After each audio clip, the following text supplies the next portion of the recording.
Pikkadest kõnedest jääb inimestele meelde enamasti vaid lõpp ja algus. Seetõttu on ka mõistlik panna kõige olulisem kas algusesse või lõppu. Enda kõne Riigikogu ees lõpetasite lausega: lisaks endiselt, kus on finantsombudsman?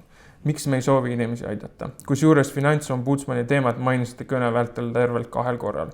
Olete Siim Tammeriga selle teema ajakirjandus ka korduvalt varem üles võtnud. Tammer tõstatas küsimusega enda finantsjärelevalve aines Tartu Ülikoolis.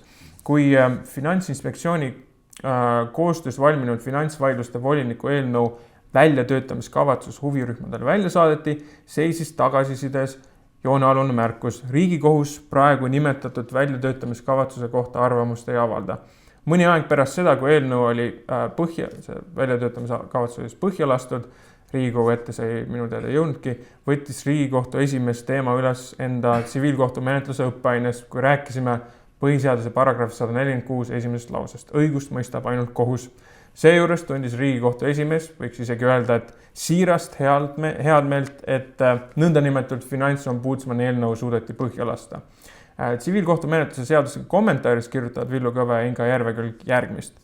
Seetõttu on küsitav, kuivõrd põhiseaduspärane on luua õigusmõistmise funktsiooni täitmiseks kohtusüsteemi väliseid haldusorganeid.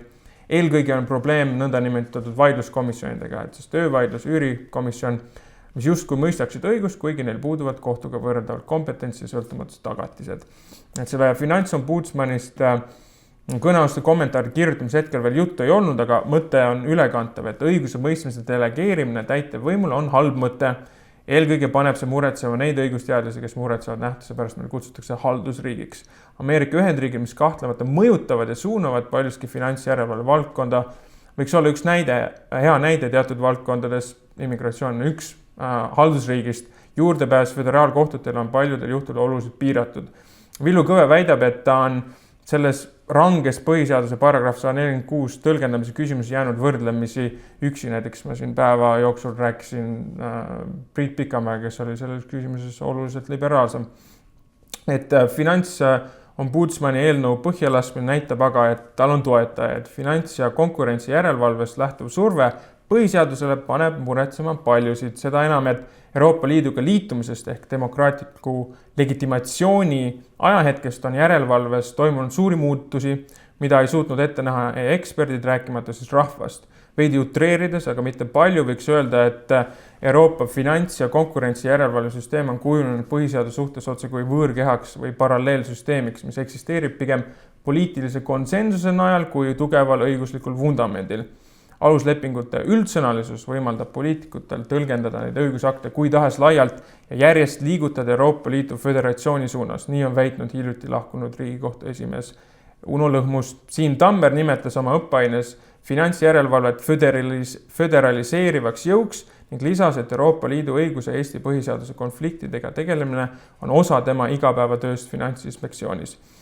Mis te ütleksite enda kaitseks Villu Kõvele ja inimestele, kes jagavad tema arvamust, kas finantsjärelevalve on ka teie arvates föderaliseeriv jõud ja kas meil on tekkinud föderatsioon de facto, aga mitte de jure? No, ma põhiseadusest arvan nii, et keegi ei pea ennast kuidagi kaitsma või ka ründama, eks ju. Põhiseadus on meile kõigile ju, kõigile kodanikele, kes me siin elame Eesti riigis, kes me töötame Eesti riigis, Eesti riigi heaks moel või teisel ja eks me igaüks võime ka arvata, eks ju, põhiseaduse raamide ja sätte kohta ja mõtte kohta. Loomulikult siin on väike nüanss, et mina ei taha kuidagi asuda avaliku ja mitteavaliku vaidlusesse, eks ju, Riigikohtu esimehega, kellel on kindlasti, nagu te ka siin väga põhjalikult kajastasite oma arvamus. Ma võib-olla mõne sõnaga selgitan, miks meie arvates finantsombudsmani vaja on Eestis, eks. Mida me näeme on see, et ma ei tea, võib-olla see on kõige väiksem argument, aga siiski, et meie saatusekaaslastel, kui nii võib öelda, Euroopa Liidu liikmesriikides paljudes on see olemas. Ega nende põhiseaduslikud korrad kuidagi erine Eesti omast. Et seda ma armastan alati öelda, et Eesti ei ole kuidagi nii erinev, et meie põhiseadus baseerub ikkagi sellisel Lääne või Lääne-Euroopa traditsioonil või Saksa omal, eks, ja siin ütleme, mõnikord me kuidagi kipume võib-olla nägema asju konservatiivsemalt või ütleme siis teistmoodi kui meie Lääne-Euroopa kolleegid. Nüüd Finantsinspektsiooni mõtted seal taga, eks on sellised, noh, ma isegi sinna föderaliseerumisse ei kuidagi, noh, see ombudsman ilmtingimata ei puuduta, see ombudsman on meie kodumaine asi, lihtsalt ma tahan öelda, et mõningates direktiivides nähakse ette kohtueelsete vaidluste lahendamise vajaduse organ, eks. Ja teine asi siis, noh, põhiseaduse piirid, et noh, ma ei julge siin ka midagi öelda, ma arvan, et see ombudsman ei riiva seda kuidagi, lihtsalt arvan niimoodi, aga miks teda vaja on, natuke, asi on ju lihtne. Kohtud peavad tegelema paljude asjadega, eks. Seal kas on järjekorrad või tasud ja on võistlevad menetlused, eks ju, tsiviilkohtumenetluses. Ja mida me näeme nagu, ja meie siis finantsjärelevalves ei tegele üksikute vaidlustega, me tegeleme sellega, et ühel finantsvahendajal oleks olemas organisatsioon, et tema oma teenused osutaks siis nii, nagu ta osutab. Oleksid inimesed, oleksid süsteemid, oleksid protsessid, noh, nii nagu seadused ette näevad esiteks ja vastaksid tema võetud riski isule, eks ju, need on need, millega siis finantsjärelevalve tegeleb. Aga nüüd, kui tekib vaidlus, eks ju, kliendil selle finantsvahendajaga, noh, siis on võimalus pöörduda kohtusse, eks. Ja kohtus tsiviilmenetlus on reeglina võistlev. Ja võistlevas menetluses kipub ju olema nii, et ega keskmine finantsvahendaja ikkagi, noh, Eesti kontekstis eriti on natuke suurem ettevõtja kui see tema klient, eks. Ehk temal on määratult rohkem vahendeid oma positsiooni võistlevas menetluses kaitsta. Ja mina usun seda, et võistlevas menetluses, mida rohkem sa ressursse allokeerid sinna, seda suurem on tõenäosus, et sa võistlevas menetluses tuled võitjana välja. Sul on võimalust rohkem teavet koguda, ma räägin, noh, tõendeid siis juristide keeles, või ka palgata targemaid inimesi, ütleme niimoodi, kes need tõendeid oskavad sinule sobival moel esitleda võistlevas menetluses. Ja seal on veel üks asi, mis on siis selline, ütleme, finantsvahendaja köögi pool, mida kohtud ilmtingimata ei näe, aga mis mängib rolli ka selle vaidluse lahendamises, seepärast, et see köögi poole mõistmine, selle arusaamine, selle teadmine võimaldab paremini ka otsustajal mõista, miks üks või teine pool niimoodi käitub, nagu ta käitub, eks ju. See vaidlus on lõpuks mingisugune ebaõnnestumine ühe või teise poolt. Ja nüüd siis, noh, selles mõttes ombudsmanid, eks ju, kes tegutsevad ka finantsjärelevalvete juures, nendel on teadmine olemas sellest köögi poolest, kuidas siis finantsvahendajad käituvad. Meil finantsjärelevalvel on olemas see teadmine, eks ju. Ja selles mõttes, kui juba olemuslikult see vaidlus, ja noh, meie oleme rääkinud tarbijatega vaidlusest, mitte kõikidest, aga tarbijatest, eks ju, sul on füüsiline isik ja suur pank võistlevas menetluses, seal ei ole, noh, kui see jõuab isegi nii kaugele, seal on selge juba, mis nagu antus on. Ja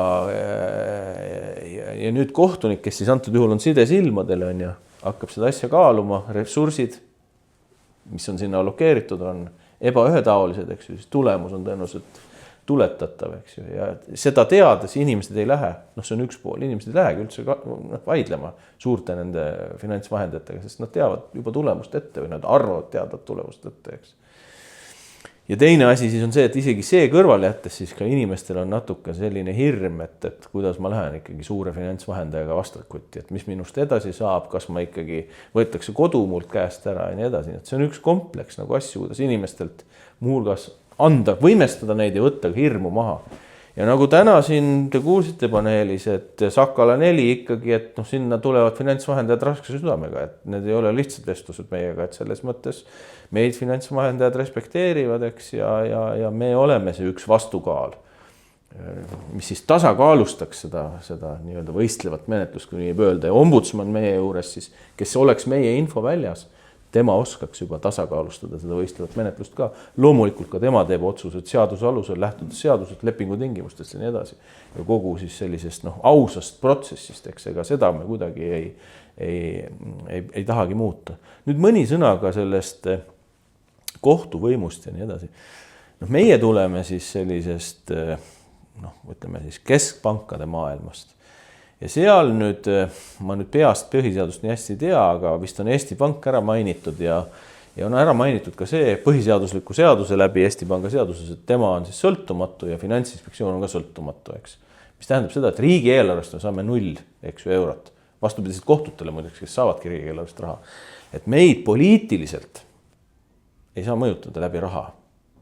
Me võtame turult otse ja see on nüüd üldreegel ka Euroopa Liidu finantsjärelevalvetele, et seal on enamik finantsjärelevalvet saavad otse nendest, keda järelevalvavad, nendelt raha. Seal on teatud tasakaalumehhanismid, see on pikem jutt, eks ju, mida rääkida, kuidas seda huvide konflikti vältida, eks ju, ja juhtida, mis võib tekkida, eks ju. See on Eestis juhitud.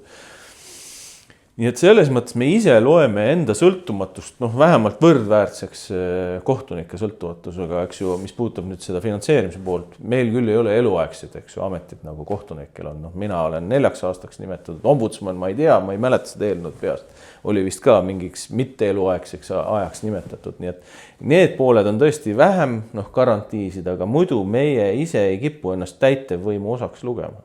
Me loeme ennast täiesti sõltumatuks nagu keskpangad, kes teevad rahapoliitikat ja ka finantsjärelevalvet, kui see on keskpankade all või juures, nagu Euroopa Keskpanga juures ta on, eks ju, sõltumatuks täitevvõimust, valitsusest, eks ju. See on jälle oma teema, miks ta peab täitevõimust sõltumatu olema, et mitte tsükleid võimendada ja igast poliitilist tahet kanaliseerida. Kui näiteks pank X finantseerib erakonda Y, eks ju, ja siis panka X tehakse liiga, kuna seadust on rikutud näiteks, et siis keegi ei tule järelevalvele ütlema, et nüüd sa enam raha ei saa, sellepärast et sa kiusasid panka X, kes erakonda Y finantseeris, eks ju. Et sellepärast see on üks põhjus, et miks on ära lõigatud seal siis see täitevvõimust, see finantsjärelevalve, eks.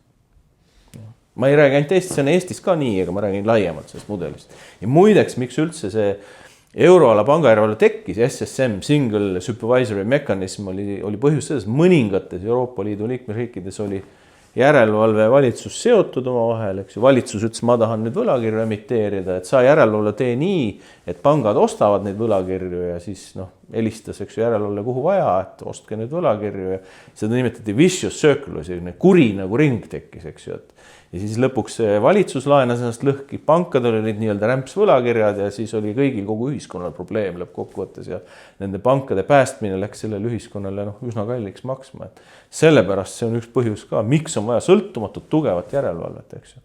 See, mis paneb omakorda väga suure vastutuse sellele, et need inimesed seal käituksid korrektselt, eks ju. Ja mina Finantsinspektsioonis on alati rääkinud oma tiimile ja ka turuosalistele, et me juhindume seadusest, eks ju, ja muu on mingid muud asjad meile väga palju korda ei lähe. Ja see on turuosalistele korda läinud, sest me oleme selles mõttes ettemääratavad, et me lähtume ainult seadusest.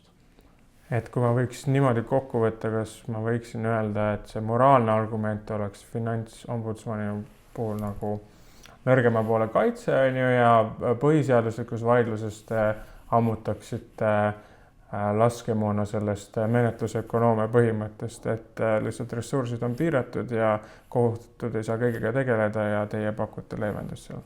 Jah, see on väga hästi või ma ei oskaks isegi ise nii täpselt seda sõnastada.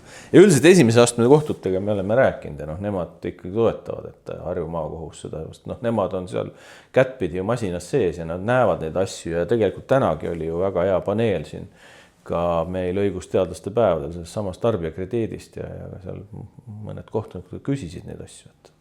Ja me oleme ju nendega ju siis keegi tegutse ju vaakumis, et me oleme ju suhelnud ja rääkinud ja esimese astme kohtunikele küll meeldib see mõte, et täpselt see, kuidas see oli. Menetlusökonoomika või ta sõnastas, sest mina ütlen lihtsalt saad koormust maha. Ja tegelikult selge on see, et seda on vaja ühiskonnale. Me näeme neid asju, mis toimub, eks ja vaat see on nagu isetäituv ennustus hakkab jälle olema nii, kui turuosalised tunnetavad seda, et sealt nagu torust tuleb teatud moel mingid otsuseid, siis eks nad hakkavad käituma juba nii, et see jõuagi sinna torusse ja see on nii, see juba kaitseb tarbijat, ütleme nii.